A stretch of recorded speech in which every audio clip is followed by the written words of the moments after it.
mais ces animaux sont souvent confondus avec d'autres. Alors, est-ce que vous voyez de qui je parle dans le public? Le phoque, tout à fait. Alors dis-moi Sylvain, est-ce que tu pourrais nous aider à les différencier? Bien sûr. La première différence va être la manière dont ils vont se déplacer sur le sol. Mais regardez, on va leur permettre de marcher à quatre pattes ou quatre nageoires, c'est comme vous préférez. Mais également de courir à des vitesses avoisinant 25 km/h.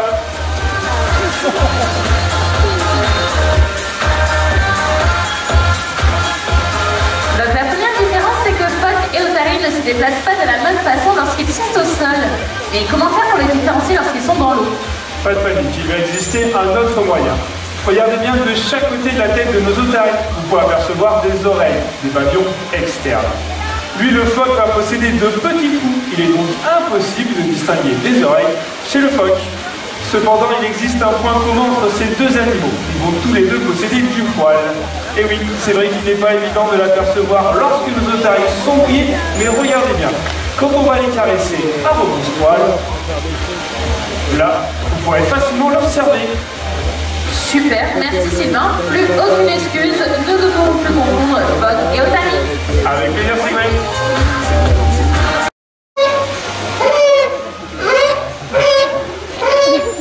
Merci Paco, vous l'aurez compris, tous ceux qui ont choisi le numéro 2, félicitations à vous. Et pour information, le cri numéro 1 correspondait à l'hippopotame et la vocalise numéro 3 à la hyène. Vous prenez les physiques de tous nos pensionnaires.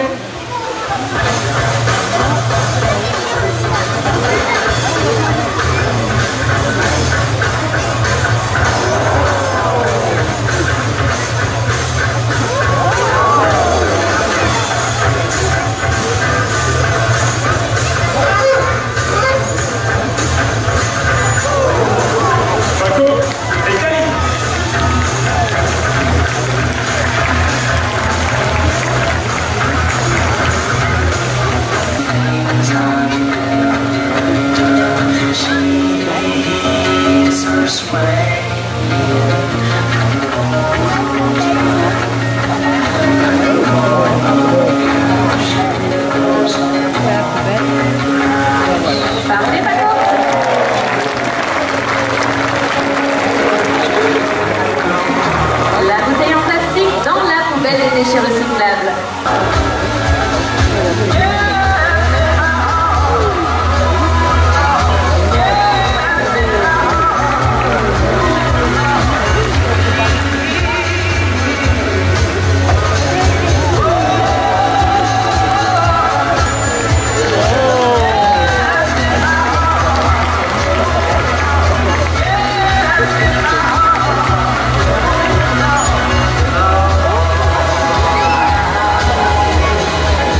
Ça va jouer.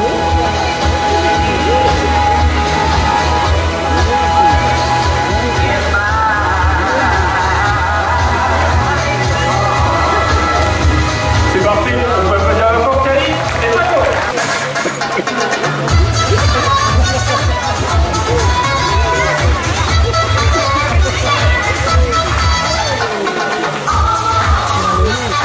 Je pense que nous pouvons les applaudir.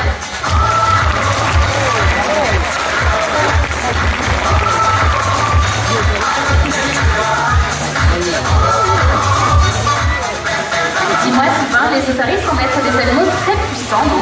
Tout à fait. Elles peuvent facilement se propulser en dehors de l'eau. Cela peut leur permettre entre autres d'attraper certains autres de vol professionnels parfois. Regardez bien, Paco et Cali, c'est à vous.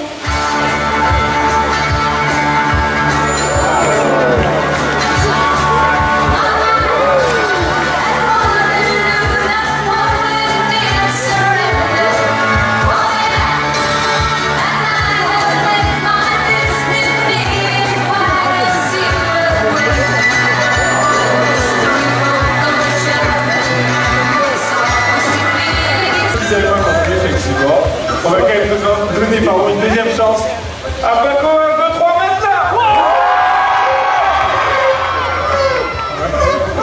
Paco, tu triches un peu, mais là, il n'y a plus d'excuses, oui. Moi, je sais pas ce que t'en penses, Nicolette, mais je vote Paco. Ouais, je crois que c'est Paco aussi. Ouais, on est d'accord. Et pour la fin, bah tiens, est-ce que tu t'en souviens Il me semble que c'est le rond. Tout à fait. Alors Paco, c'est à toi.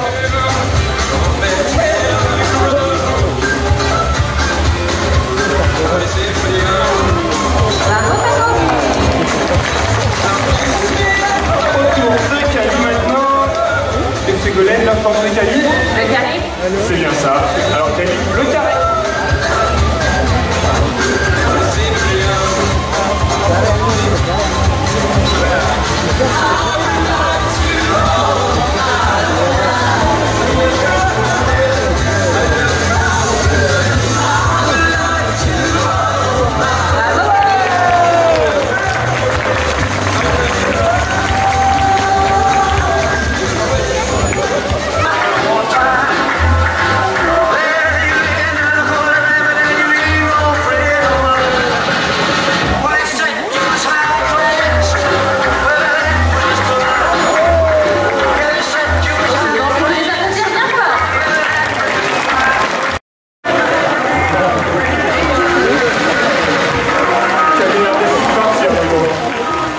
Et nous allons dans quelques instants pour accueillir une nouvelle otarie. Il va s'agir d'une femelle âgée de 6 ans. Je vous demande d'accueillir bien fort Nel.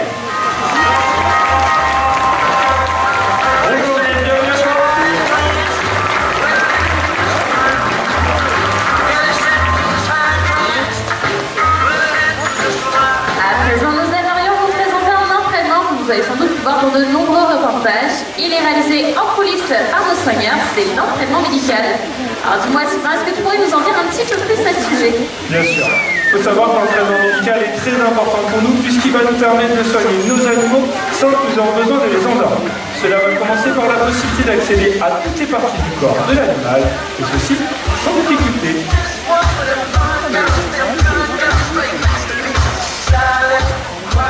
Et quels sont les différents examens que vous pouvez pratiquer? On peut faire énormément de choses avec le consentement de l'animal. On peut par exemple effectuer des prises de sang, des radios, des échographies sur nos otaries. Et d'ailleurs, on va tout de suite vous expliquer le fonctionnement d'une prise de sang. Pour cela, on va demander à nos animaux de se mettre en position assise ou allongée, car c'est ainsi qu'elles vont être le plus détendues et relaxées avec leur soigneur. Doré, tu vas pouvoir lui parler et rassurer si besoin. Imaginons que je prenne le rôle du vétérinaire. Pour effectuer ma prise de sang, je vais me diriger vers la nageoire arrière de l'animal. Vous ne le voyez certainement pas dégradable, mais ces nageoires arrière sont composées de 5 doigts, comme nos mains. Sauf qu'entre ces doigts, il y a des petites veines. Ensuite, le procédé va être identique au nôtre. C'est-à-dire que nous allons désinfecter, piquer, prélever le sang et l'envoyer directement au laboratoire. Dans cette même position, on peut demander à nos otaries coincé dans les petites vibrisses. Donc dans cette même position allongée, on va demander à l'animal de se mettre sur le côté et cette position, voilà, va nous permettre d'effectuer des échographies pour suivre d'éventuelles gestations chez nos femelles ou tout simplement vérifier les organes internes. Le vétérinaire, il fait comme chez nous, il arrive avec sa sonde, son gel, il vient appliquer ceci sur le ventre de l'animal.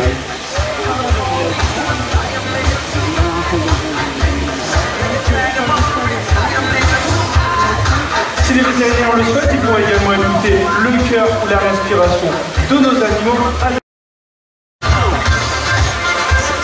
Tous ces examens vont nous permettre d'avoir un suivi de la bonne santé de tous nos animaux. Oui, tu as raison, Nel, je pense qu'on peut l'applaudir et la remercier pour sa participation.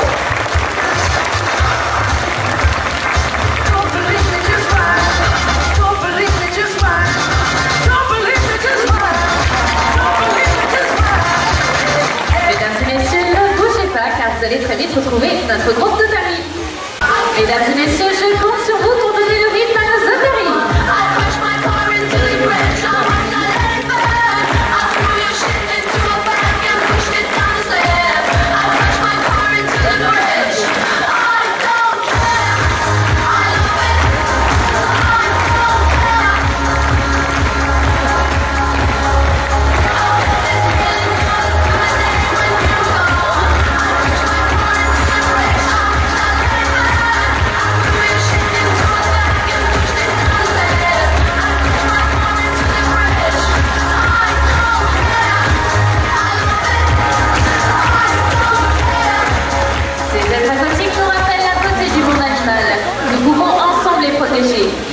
N'oublions pas qu'à la maison, lors de promenades à la mer, à la montagne ou ici au zoo Parc Beauval, chacun de nos gestes compte.